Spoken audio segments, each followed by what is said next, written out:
bro shit. It's time for some gay bro shit. Get into it, gay bro shit. Let's fuck with it, gay bro shit.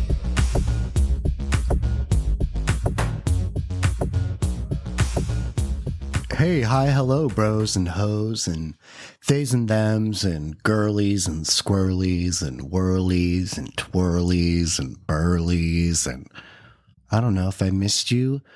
Hey to you as well. This is Gay Bro Shit, a podcast about gay fitness culture, body image, and gender, and also occasionally a podcast about the war on drugs. And you can call me Brosin 2. Because I, too, have a lot of lesbian subtext going on. And I apologize because this episode's going to be a week late. And not that any of you have set your watch by my uploads, but I was sick all week and I could not talk. And I was not going to record when I sounded like shit because I knew I would probably want to re-record. And that was just a massive waste of time.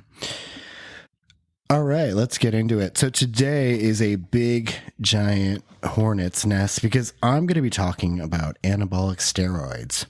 And I'm going to do my best to approach this topic with nuance and balance because most publicly available information on this is entirely demonizing or largely positive. And the truth, like so many things in life, lies in the middle.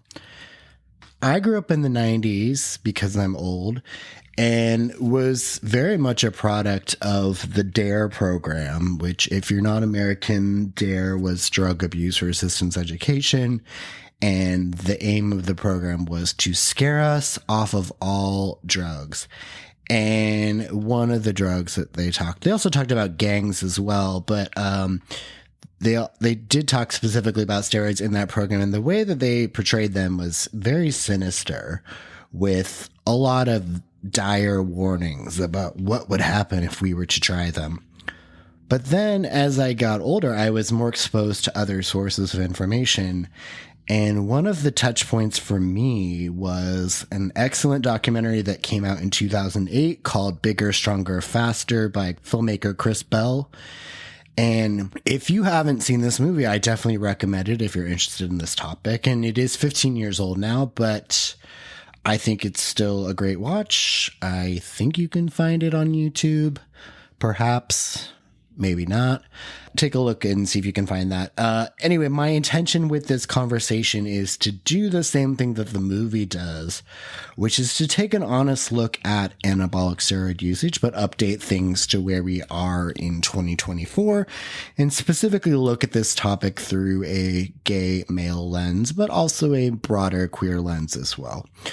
But before we do that, I need to state yet again that I am not a doctor, and this is not medical advice, just a summation of my research into the topic and the things that I've learned from listening to people with a lot of lived experience in this arena.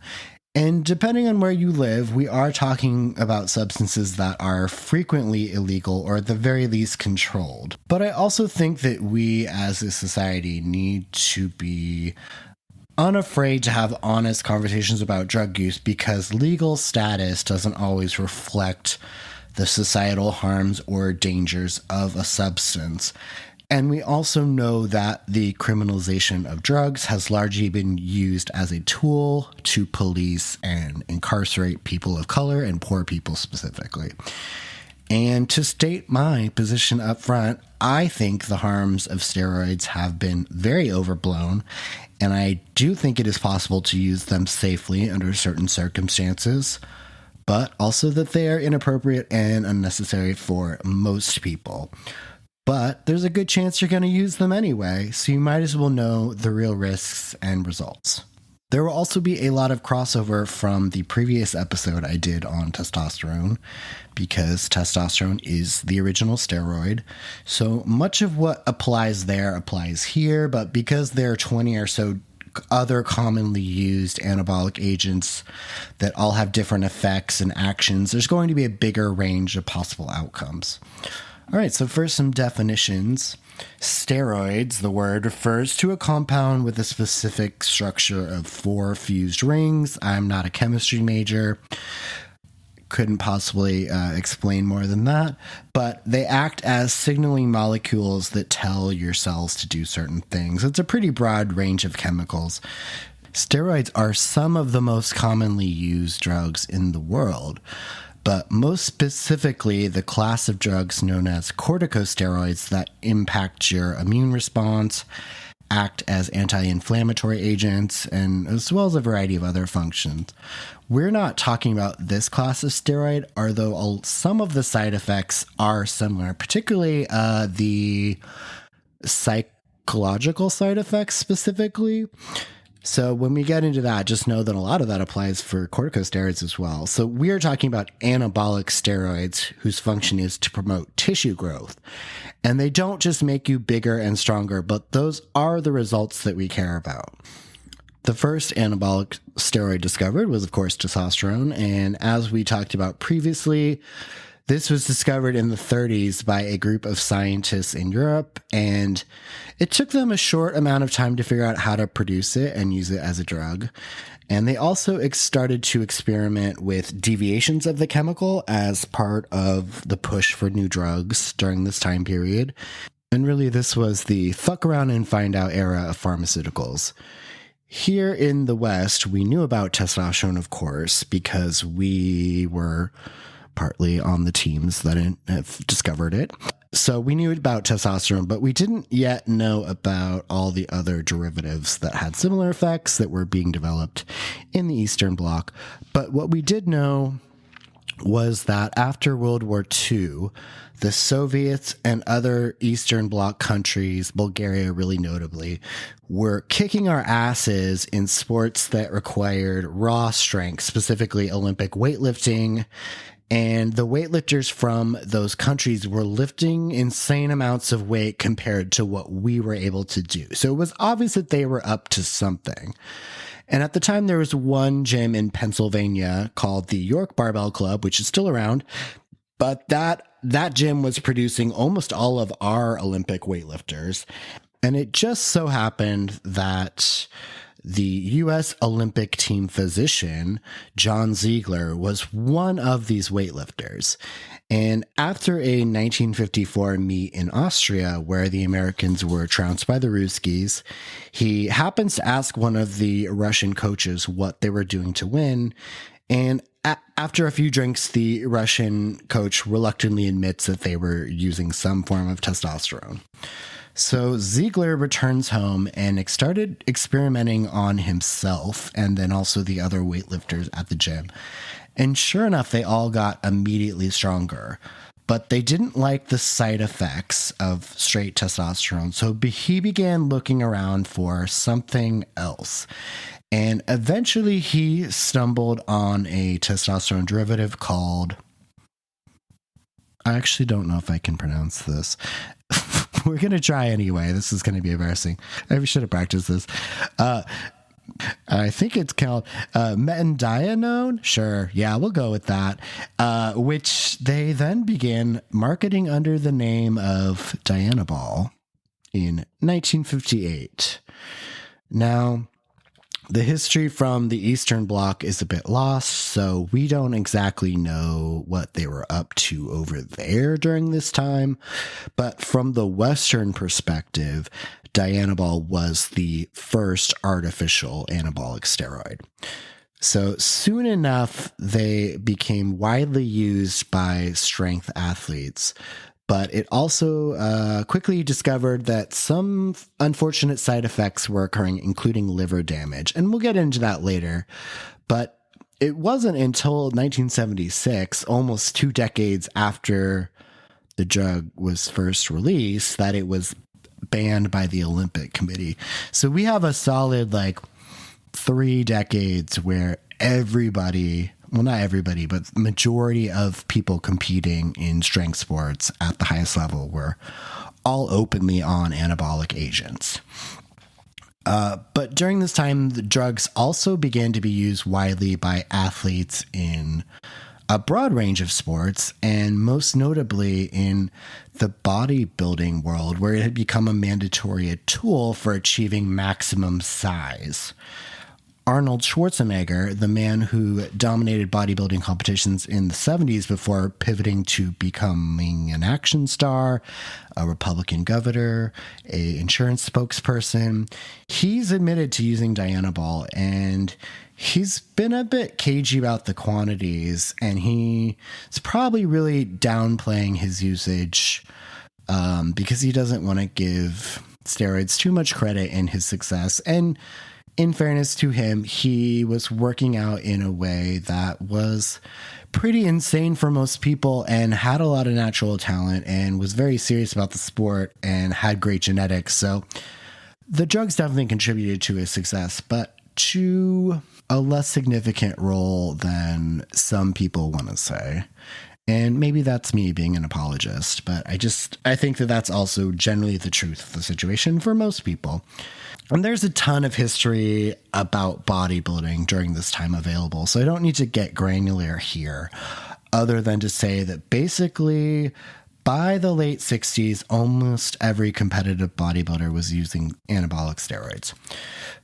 Meanwhile, Dianabol and some other drugs that were developed later did have some legitimate medical usages. Most notably, steroids were given to burn victims and elderly people to aid in tissue regeneration and reversal of muscle loss. And to this day, some of these drugs are still approved for this and some other medical purposes. Notably, in the 80s and 90s, one of the main uses of anabolic steroids was the prevention of muscle wasting in patients with AIDS. And while anabolic steroids did not prevent death from the disease, they certainly prolonged lifespans. And some HIV-positive people who were lucky enough to live through this era have claimed that the use of steroids was a major factor in their survival. And I was a very young adult I wasn't an adult, I was young. But I vividly recall the images of AIDS patients wasting away in their hospital beds until they looked like living skeletons. And this was the image we all saw during this time. And it was a degree of bodily horror I don't think we've really seen in the Western world since the end of World War II, when we discovered the nightmares of the Holocaust. So anything that could prevent this wasting away was a godsend. And this is, I think, where usage starts to become widespread among gay men in particular. Because we have one set of men who are actively sick and trying to extend their lifespans by any means necessary. And then we have a second set of men who are still quote unquote healthy, but these men now have an incentive to look as healthy as possible to make it visibly apparent that they do not have the disease. And of course, you can't tell by looking at somebody whether or not they're HIV positive, but that was the way that the thinking went at the time, because there's a lot we didn't know. But these men were working out, they were having a lean, muscular look, and that was a way to telegraph their status as one of the lucky ones who didn't have the disease. And in doing so, it made themselves look like safe potential partners.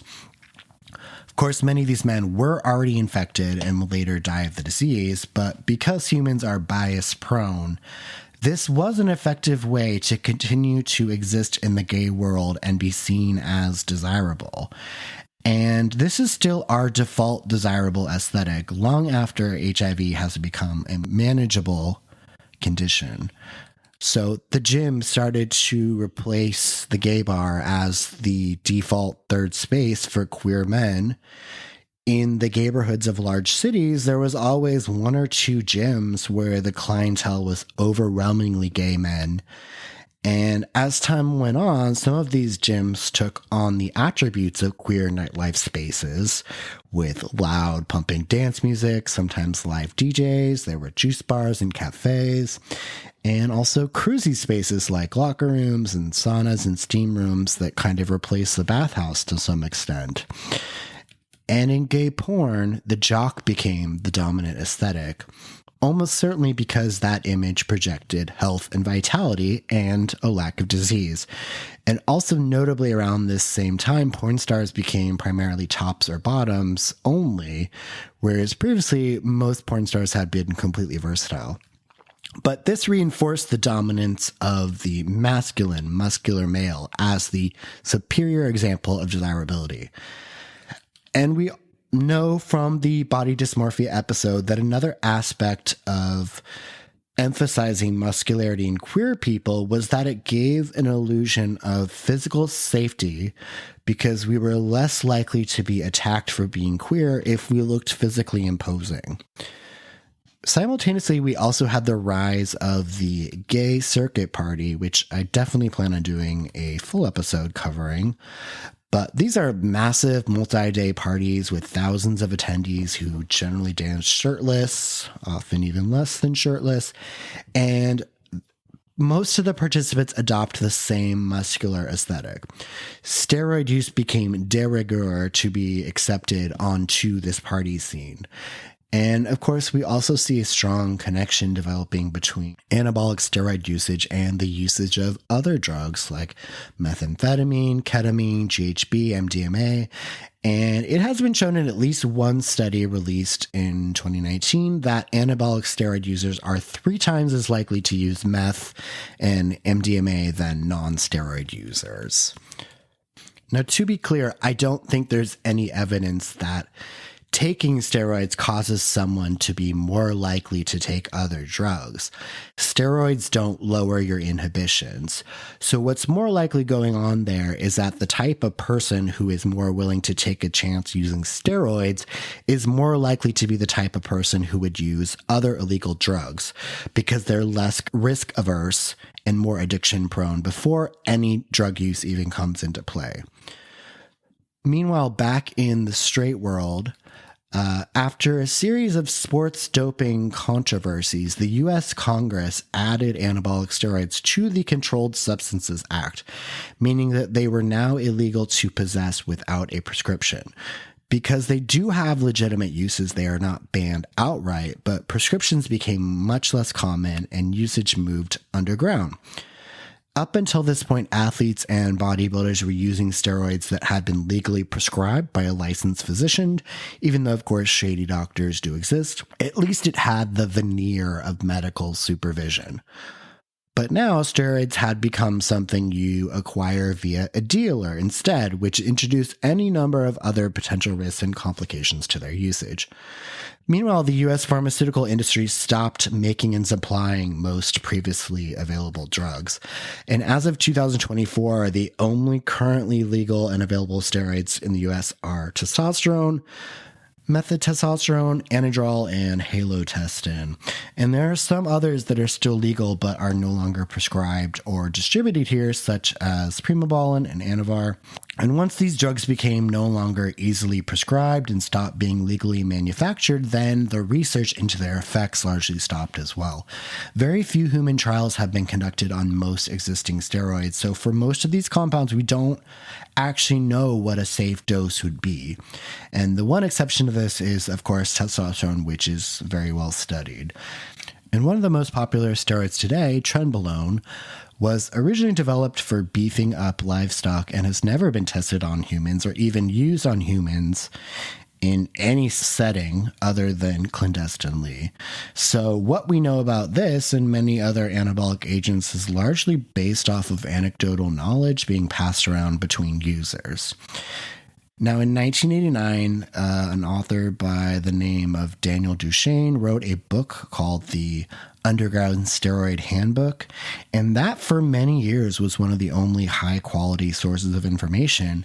And that book sort of became the stuff of legend as it was secretly passed around between gym bros and bodybuilders like a sacred religious text. The reality on the ground was that most people who were just using whatever they could get their hands on and whatever quantities were recommended by their dealers. Meanwhile, mainstream pop culture continued to push forward massive muscular bodies. We had shows like The American Gladiators, and we had the WWE and WWF, and more recently, we have the complete domination of the film industry by these massive intellectual property franchises based on supernatural bodies, literally supernatural bodies. And we've witnessed male actors pack on serious muscle to play these characters. And then in sports, we get a succession of public doping scandals, including the baseball home run record scandals of Barry Bonds and Mark McGwire and Sammy Sosa, and the downfall of cyclist Lance Armstrong. And most recently, there was the multi-year disqualification of the entire Russian Olympic team for cheating drug tests. And these scandals kept the public consciousness of the drugs anchored to the idea that they were being used to cheat in sports, when the reality is, and was, that the average steroid user performs and looks nothing like a professional athlete. Gradually, with the rise of the internet, ever heard of it? Steroid knowledge moved out of the underground and began to coalesce on the popular bodybuilding forums beginning in the 2000s. Users began to share their compounds, dosages, and cycles, and what developed was a culture of bro science where people could become self-described experts via the information they collated and their own personal trial and error. And eventually these conversations moved off of the forums and onto social media with sites like Reddit and YouTube. And that brings us up to today. It doesn't take long for the average person to poke around the internet and very quickly find advice on steroid usage and often suppliers as well. And I'm not going to mention any suppliers by name, but I found a bunch without really trying. And indeed, that is where most people are currently getting their drugs. So who is using in 2024? Best estimate I could find was that between 3 and 4 million Americans have used anabolic steroids, and 98% of those people were men. Now, please note that this is all-time usage and not current usage. So it's unlikely that 3 to 4 million people are using right now at this very time. So just doing a little approximating here based on the current male population over the age of 15, I'm getting a usage percentage between 2.2% and 2.9% of the population who have used at some point in time. Again, these are not current users. These are just people who have used. In comparison, about 50% of all Americans over the age of 15 have ever used an illicit drug, with marijuana by far being the most common at 45.7% of all Americans. Meanwhile, 14.2% of all Americans have used cocaine, 10.2% have ever used LSD, 7.4% have used MDMA, 5.6% have used meth, and 2.3% have used heroin. So anabolics are used about as frequently as heroin, half as much as meth, and less than 1/6 of cocaine, all of which are significantly more dangerous. And globally, it looks like the rate of lifetime usage is about 6.4% for men, which is certainly much higher than it is here in the States. And I'm not quite sure, where they're getting that, but it's in a study, so it must be true. As for gay men specifically, one study in Australia and New Zealand found that 5.2% of gay and bi men had used steroids. Meanwhile, a study of San Francisco's Castro district found that 21.6% of the respondents had used steroids. Now, the Castro is not representative of the average queer male population, so we can't use that to draw general conclusions. Only that we can say it seems that gay and bi men are more likely to use steroids than their straight counterparts. One study I found said that queer men were 5.8 times as likely than straight men to use anabolics. So applying the numbers I gave before means that we're looking at maybe 13 to 17% of American gay and bi men who have used steroids. And that's my extrapolation. That is not an official statistic. Now, most people who use steroids probably aren't using them for years and years and years. They're maybe experimenting and doing a few cycles, but I can't find any stats to back this up. So this is an area for potential study if someone's listening. But we definitely need to say that the negative health consequences are generally cumulative, so long-term users are at a more significant risk. Now, culturally, when people picture the average steroid user, they probably think of a teenage athlete or a professional athlete, but that's definitely not who the average user is.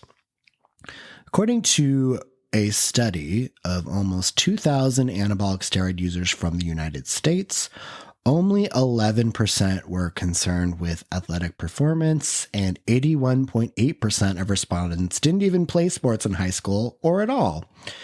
And only 15.5% has ever competed in a bodybuilding show. Most respondents were looking to just build muscle size and strength, and they wanted to look as good as possible. This study found that the average user was 31.5 years of age, and that the average age of first usage was 25.81 years old. Notably, 94% of users didn't start using until they were over the age of 18, and also 88.5% of users were white. And this study was conducted via the internet, so it's possible there's a bit of a sampling bias there, in that if you were to get true statistics, there would be more non-white users, but we don't know that, so we can only go off the data we have.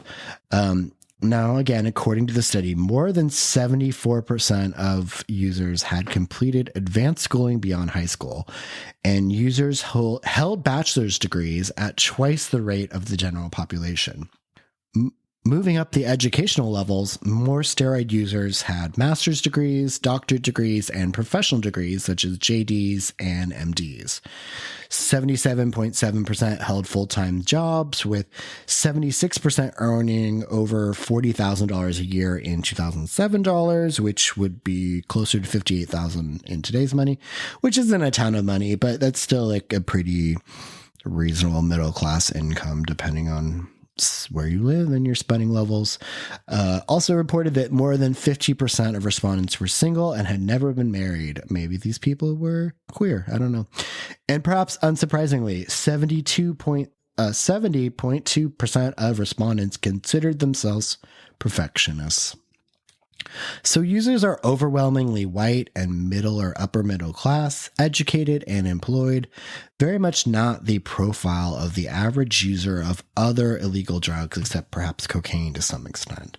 But this profile, single, educated, professional, also matches that of the average young white cis gay man. And of course there are outliers, but we're literally talking about men who look exactly like myself, a 39-year-old single white gay man with a master's in business, and probably looks like a lot of you as well. Interestingly, this survey also looked at what compounds people were using and what their weekly dosages were if they were using testosterone. So by far the most popular compound used was testosterone. 78% of respondents had said that they used that. Next most popular was dianabol with 64.9%, followed by decadurabolin with 63.5%, then Winstrol at 56%, equipoise at 53.9%, and trenbolone at 51.3%. And users also were allowed to rate which ones they thought were most effective, and perhaps unsurprisingly, they rated testosterone as nearly a 5 out of 5. I think they gave it a 4.8, and The second most effective was trenbolone, according to them, and I think they gave that like a 4.3 or something. And I don't know that they were asking if this is what people were currently using. It sounds like maybe they were asking like what they had used at some point in time. So I don't think that like people were using all of this stuff at once, although it is certainly possible that a lot of these people were using more than one compound simultaneously. They also found that the average length of usage was 5.53 years, and that the average user used for 4 to 6 months out of the year. So bros be cycling, but we knew that. And we don't have doses for all of the compounds, but we do have it for testosterone. So the average weekly dose was 797.5 milligrams, which is definitely a lot. But the highest reported doses were more than 5,000 milligrams. But, you know, for reference, that's like 2 entire vials a week. That being said, 58% of respondents were using less than 600 milligrams a week, which we know from the testosterone studies that 600 is the maximum dose shown to be safe. So most users are still being somewhat responsible in their usage. All right, so where are these drugs coming from? As I mentioned, some of these drugs are still available by prescription and still manufactured for the US market. There are also prescription quality medicines available in other countries that can be imported. Thailand and Mexico are popular places to go because they are legal there and readily available. But of course, importing drugs puts people at considerable legal risk, and border agents are very on the lookout for drugs. So I don't advise that. More likely, these drugs are obtained from underground labs or UGLs. The raw ingredients are imported from China as powders and then mixed with oils to create injectable solutions. Or they're combined with other inert ingredients and pressed into pills in small labs, which are hidden often near the border. And I watched a few interviews with dealers, including a really good one in a recent Vice documentary where they were talking through this process. And it seems relatively simple with some basic chemistry experience, which of course I don't have. But the dealer interview definitely highlighted that many people in the game don't have chemistry experience and aren't handling their chemicals properly, especially a lot of smaller time dealers who are just importing the raw chemicals. And the quality and dosage strength vary from supplier to supplier. And much of it is honestly fairly good because the ingredients are cheap, but of course, not always. According to one study of over 5,000 samples of black market steroids, 36% were counterfeit or had no active ingredients, so basically a little bit more than a third. And a further 37% were of substandard quality, meaning that they were underdosed. There are test kits you can buy on the internet. There are also some labs that you can send samples to, but it's hard to know exactly how accurate these tests are. So it may be worth it to test your drugs if you suspect them of being inferior quality. It's also very common to pass off one cheaper steroid as another more expensive steroid. For example, Primobolan and Anavar are considered fairly safe, but usually demand a really high price point. So a lot of what is labeled Primo is actually Masteron, while a lot of things labeled Anavar are actually Dianabol. And people traditionally purchased just from dealers that they would meet at the gym, and this meant that they were very limited to whatever compounds the dealers had available. But currently, because it's much more likely that people will purchase from an online source and pay using crypto or wire transfer, that the quality is often very high compared to dealers. And as I mentioned before, you can find any number of websites advertising these compounds for sale. And surprisingly, most of them are legitimate. Not all, of course, but because of the culture of bros on the internet, it is very easy to get recommendations for which sites are actually good. And there's also literally a site that aggravates reviews and ranks the sites by quality. And again, I'm not going to give that out, but you can find it. I'm sure you can. So with this blatantly highly visible sales network happening in plain sight, you might wonder why the drug enforcement agents aren't going after them. Well, they actually have. And in 2015, there was a massive action by the DEA, that's the Drug Enforcement Agency here in the States, called Operation Cyber Jews, which sounds so fucking stupid.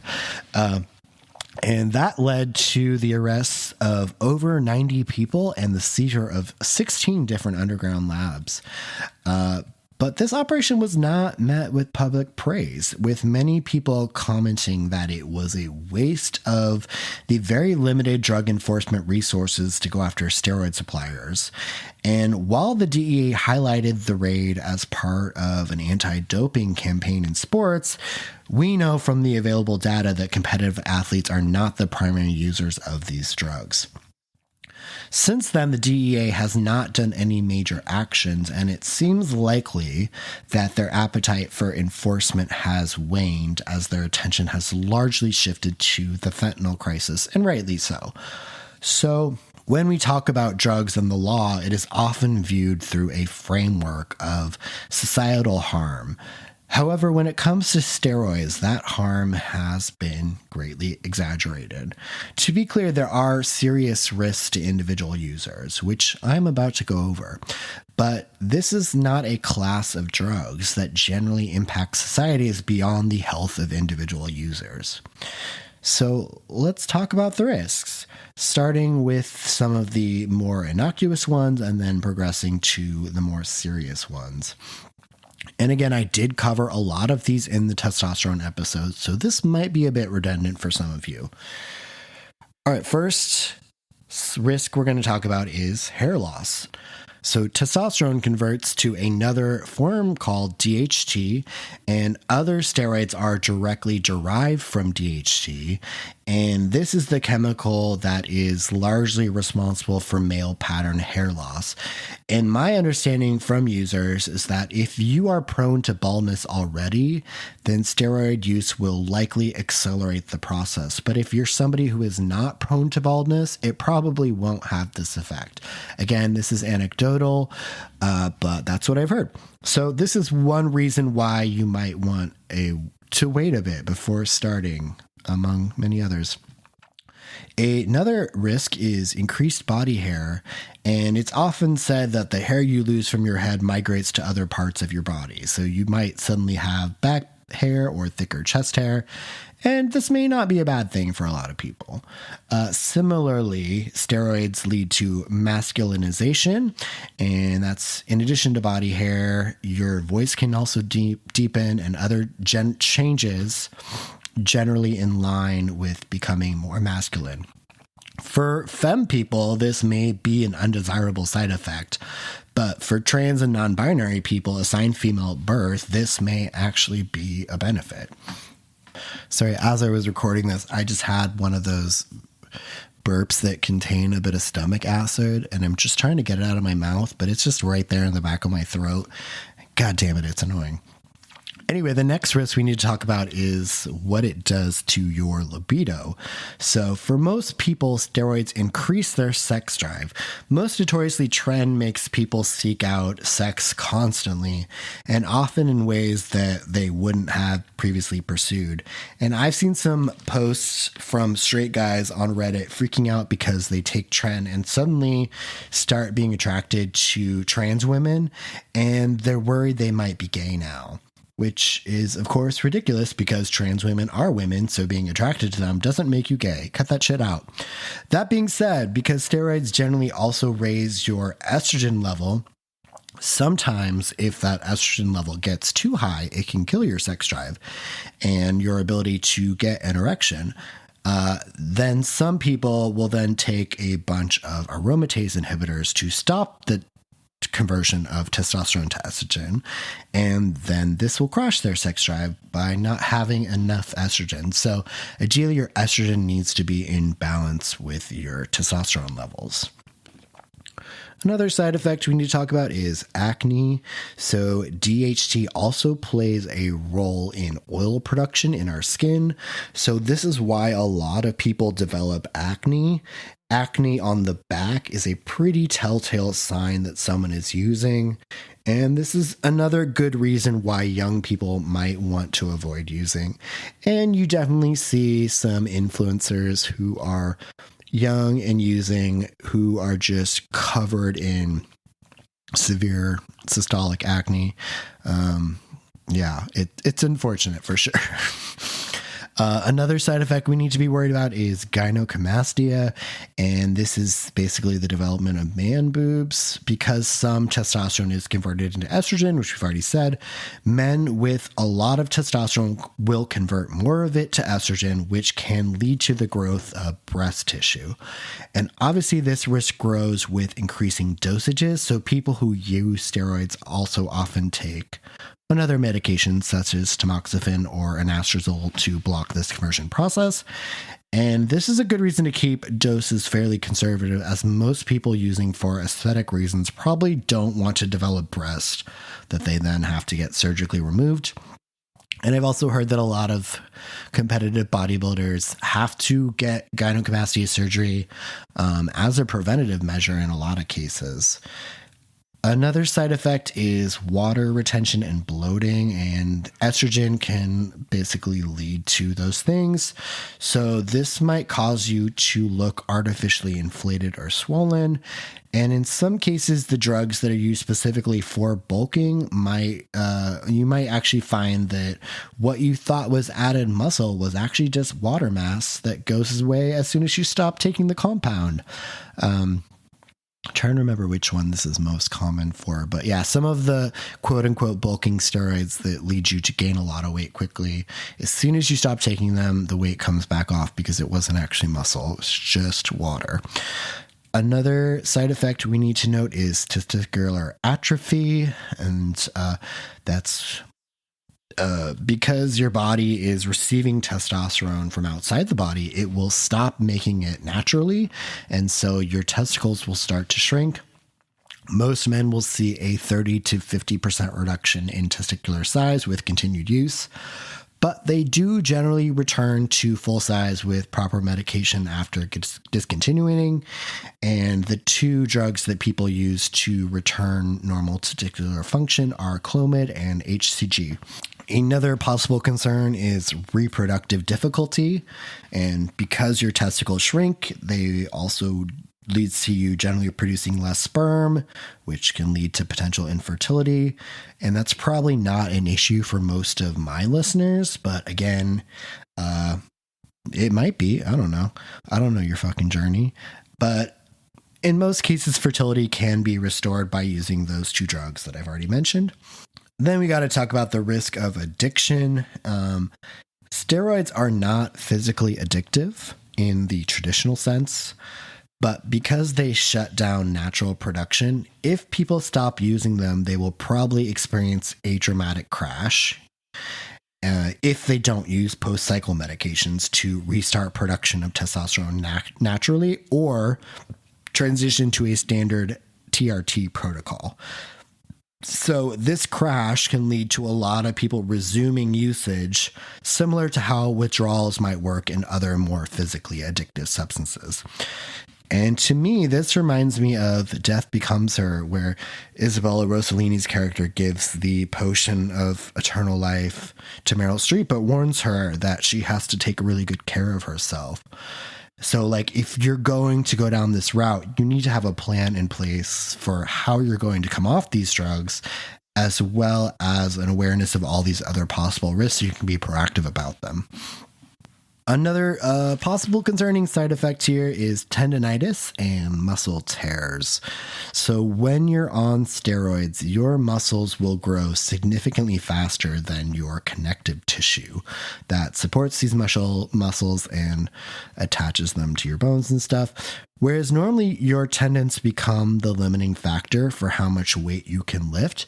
On steroids, you can suddenly lift much more weight, and it becomes very easy to injure or rupture your tendons. It's almost a rite of passage for guys who use trenbolone to rupture a bicep tendon or a pec tendon.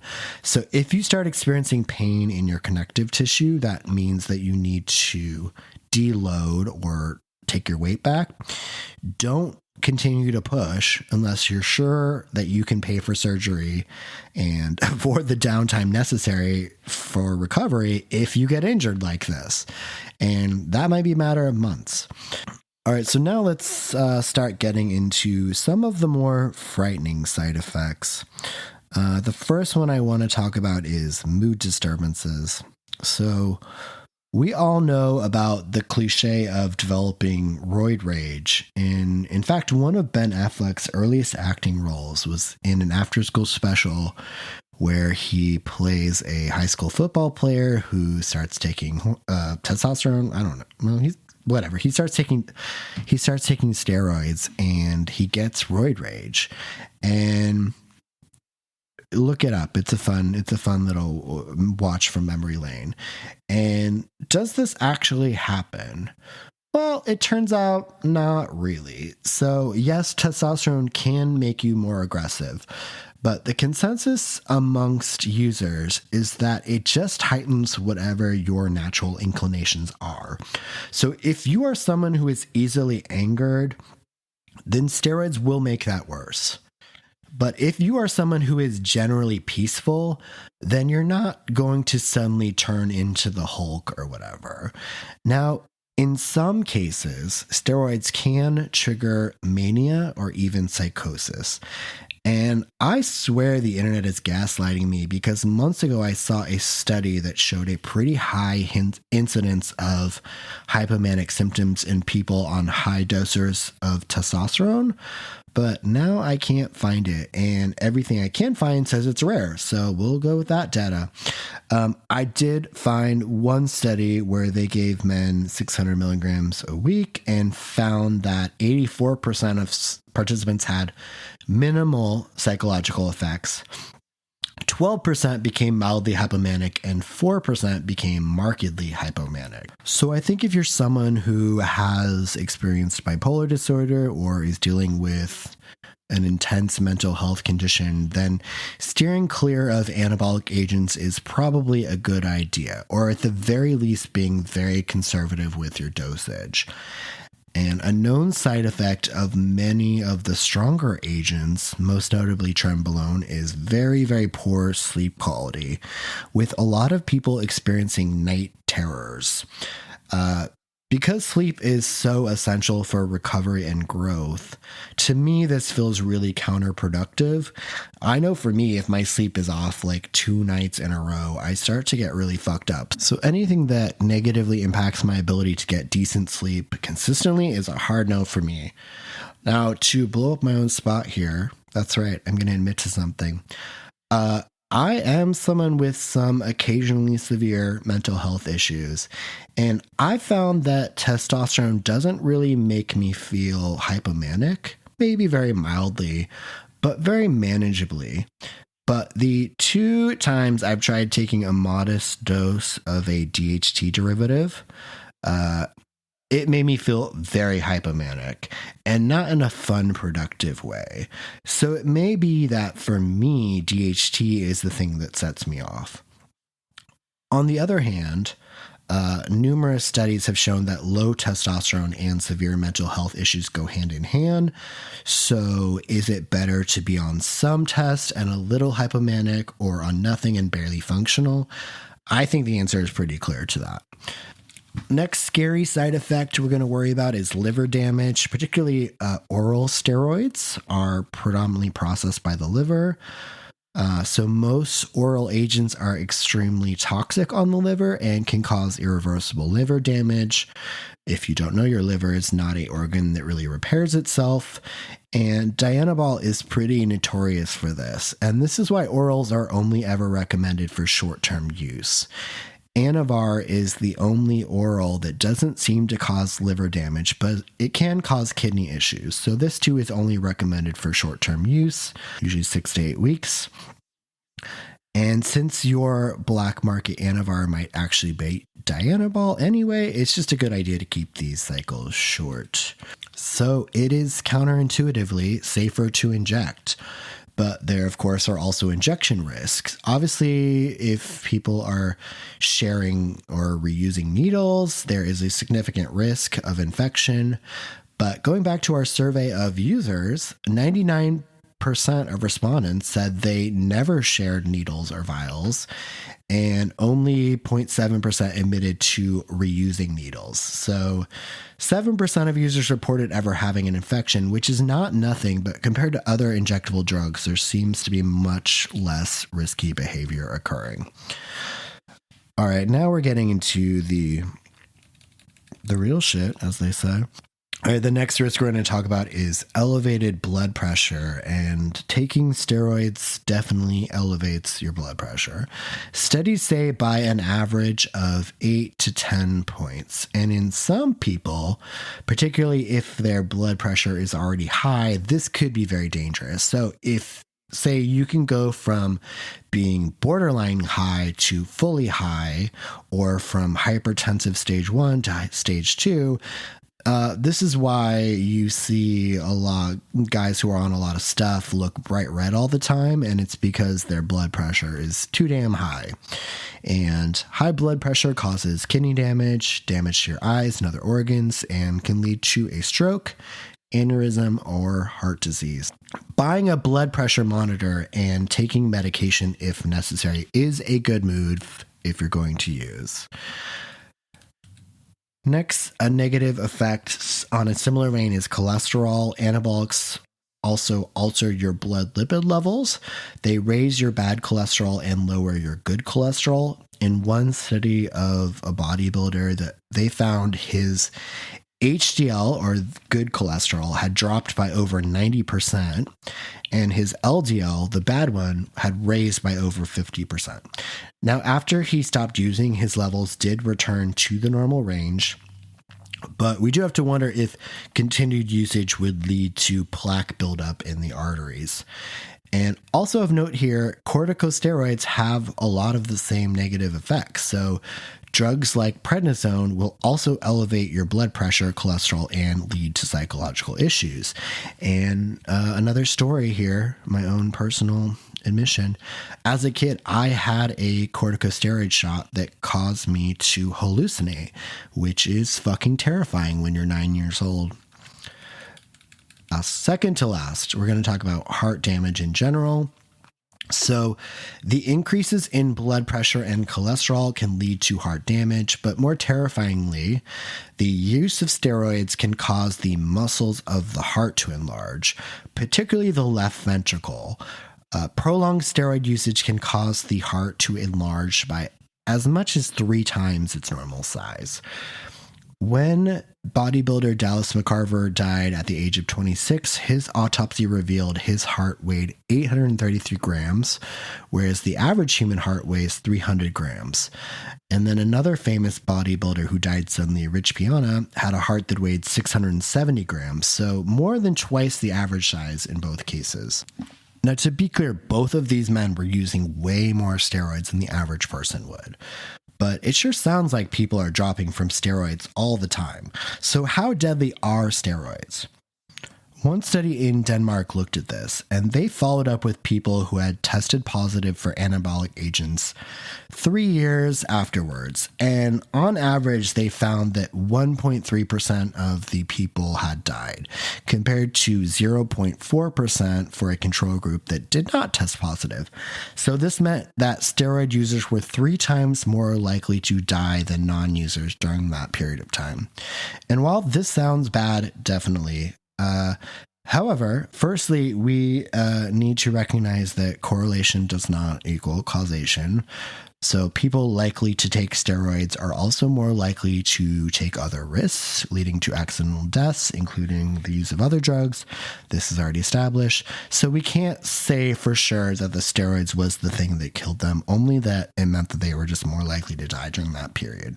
Another study looked at suspicious deaths in the United States in the period between 1990 and 2012 and were able to identify 19 deaths where all other causes of death had been ruled out. So 19 deaths in 22 years in the United States.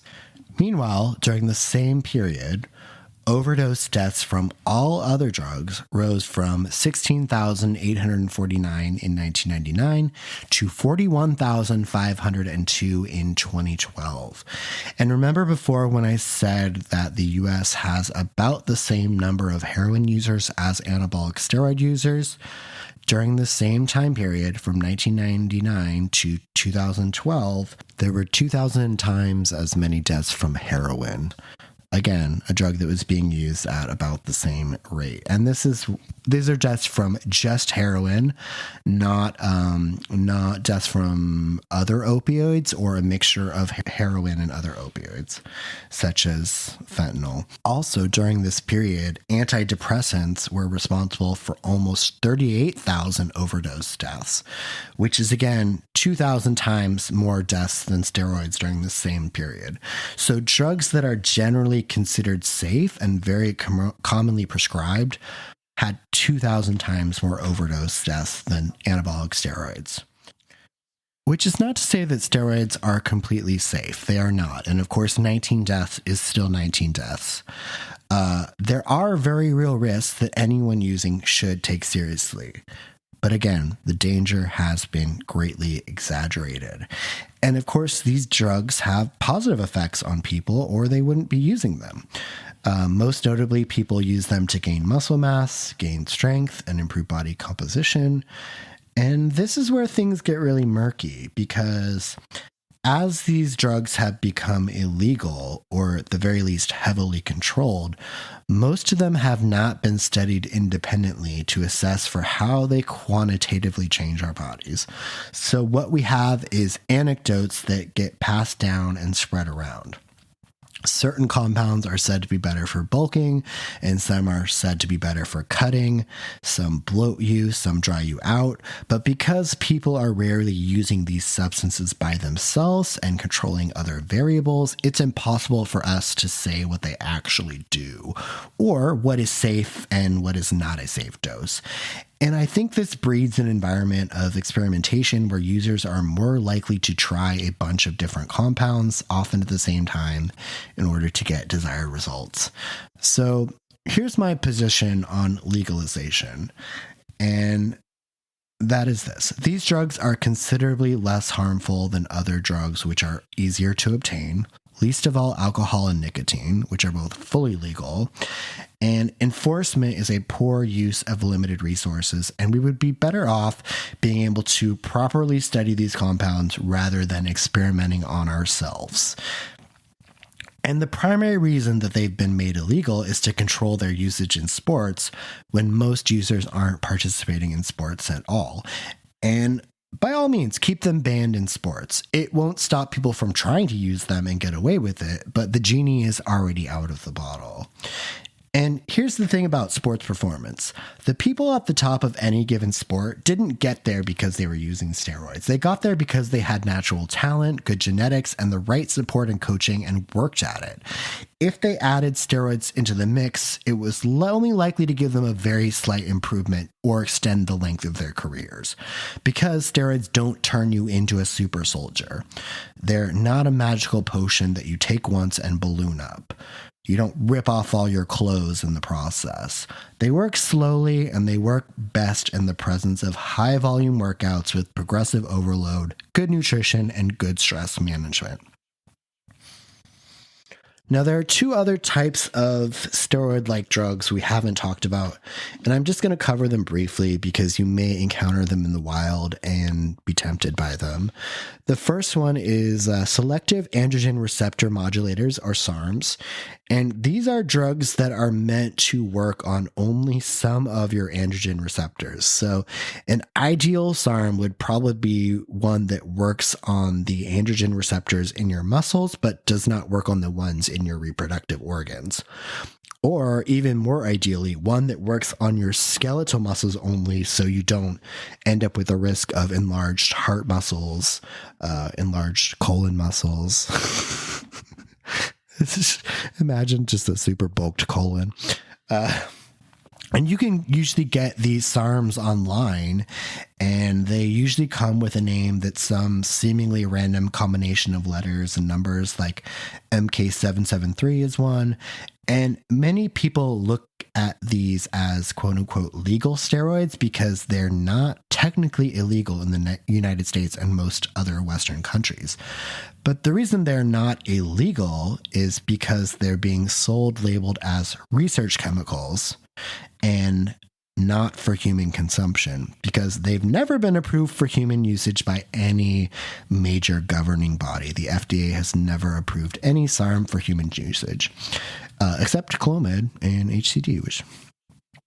Now, it would be pretty awesome if these proved effective, but at the moment, we just don't have enough volume of evidence that they work. And anecdotally, most people I've heard from who have used them say that they wish they hadn't or just went straight to testosterone. And the drug approval process exists for a reason. So don't just take things that have not been approved. If you don't know what I'm talking about, look up the drug thalidomide and know that that drug was never approved in the United States for a reason, but it was approved in Europe, and the results were disastrous. The other class of drugs I need to mention are peptides, and the two that you've almost certainly heard of are human growth hormone, or HGH, and the other one is insulin, which are both naturally produced by your body and are generally taken together. Going back to our steroid user survey, we can see that 27.9% of participants reported using HGH, and 21.5% reporting using insulin, and another 19.4% that they had reported that they had used IGF-1, otherwise known as insulin-like growth factor, which is another naturally occurring peptide. These drugs need to be injected daily or even multiple times a day in the case of insulin. So these are a very intense commitment, and these drugs can get very expensive very quickly. So when you hear people spending thousands of dollars on steroids, it's usually because they're taking these peptides. Now, the appeal of these drugs is that they turn you into an absolute aesthetic marvel and can make you grow truly huge, like way more than that your body would naturally allow you. So these are the primary domain of the top level bodybuilders who are just trying to get as big as possible beyond what their body would normally allow. So HGH comes with a lot of the same risks as steroids, but insulin is notable because unlike steroids, you can actually easily overdose and die. And maybe in the future, I'll do a dedicated episode on peptides, but for now, we'll just table the conversation. Y'all, it was 55 degrees here today, and I am sat here in jeans and a t-shirt at 8 o'clock at night, and I am sweating, and I don't know what the fuck that's about. Anyway, so now I'm going to wrap this up by doing the controversial thing, and that is advocating for a safer use model and outline what that might look like. And I realize that this may lose me credibility, but I think it's important. Firstly, as I said near the top of this episode, steroids are not appropriate for everybody. They're not even appropriate for most people. Here's a short list of people who might be able to use them. The first set of people is competitive bodybuilders and strength athletes in non-tested federations. And these are the guys who are going to be heavy users for sure. The second group of users who might be able to use is lifters who have reached their genetic ceiling through years of training, but have a little bit further to go to reach their aesthetic or strength goals. And most of us will fall into this category.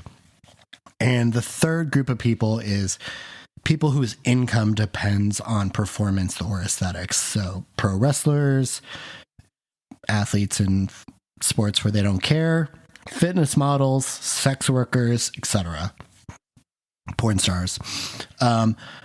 And for sure, do not use steroids if you are competing in amateur sports or drug-tested sports. Do not do it. As an anecdote, I know, an anecdote. You're fucking tired. I have been playing rugby for almost 20 years, and a lot of that has been with gay rugby teams. And I'm aware that a lot of the players on the top gay rugby teams in the world are using.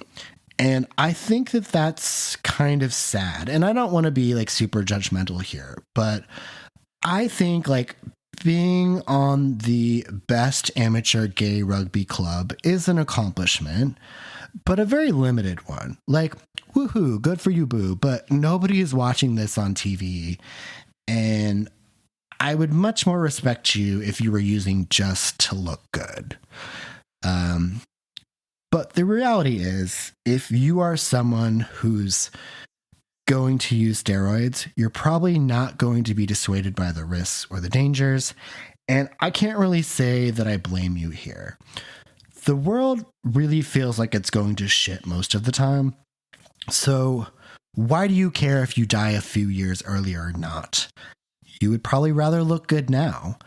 And that's certainly the nihilist viewpoint, but I can't fault you for thinking that. That is something that certainly goes through my head all the time. And that says more about our society than it does about ourselves. So here is my suggestions for a safer use model. And this is based on me absorbing a lot of content from bodybuilders who are advocating for this. So just to name these guys that I'm getting this from, we have Victor Black and John Jewett. These are bodybuilders. We have Dr. Mike Isertel, Mark Bell, who's the brother of Chris Bell, who directed Bigger, Stronger, Faster, and Dr. Thomas O'Connor, who a lot of these guys have YouTube channels, and I am not an expert, but these men are, or as close as we can get in a subject that can't be legally studied. So here are what they recommend. Number 1, wait until you've been working out and eating well for 10 years.